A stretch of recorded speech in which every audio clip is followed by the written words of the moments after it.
এই হলো SIR form. এখানে জন্ম তারিখটা দিতে হবে, এখানে আধার নাম্বারটা দিতে হবে, এখানে মোবাইল নাম্বারটা দিতে হবে, এখানে বাবা বা অভিভাবকের নাম দিতে হবে, এখানে বাবা বা অভিভাবক যার নাম এখানে দিচ্ছেন তার এখানে এপিক নাম্বারটা দিতে হবে। আর এই জায়গাটা মায়ের নাম দিতে হবে, মায়ের যদি এপিক নাম্বার থাকে তাহলে এখানে এপিক নাম্বারটা দিতে হবে। আর যদি যার এসআইআর ফর্মটা ফিল আপ হচ্ছে সে যদি মেল হয় তাহলে তার স্ত্রীর নামটা দিতে হবে, মানে ওয়াইফ।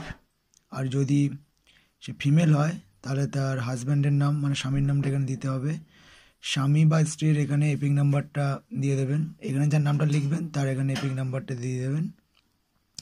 আর যদি তার 2002 সালের লিস্টে যদি তার নাম থাকে, যদি নাম থাকে তাহলে এখানে তার নামটা বসবে, এই জায়গাটা নির্বাচকের নাম।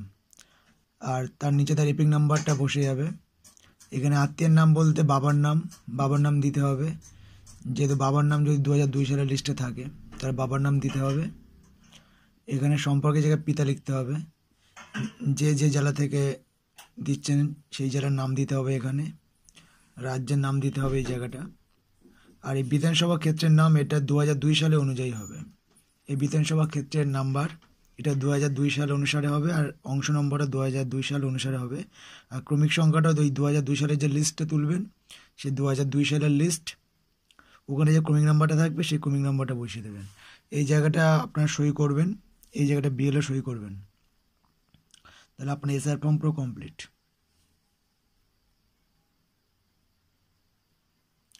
আর এই জায়গাটা ফটো মারবেন, এই জায়গাটা ফটো একটা অপশান আছে, আমি দেখাচ্ছি না এটা।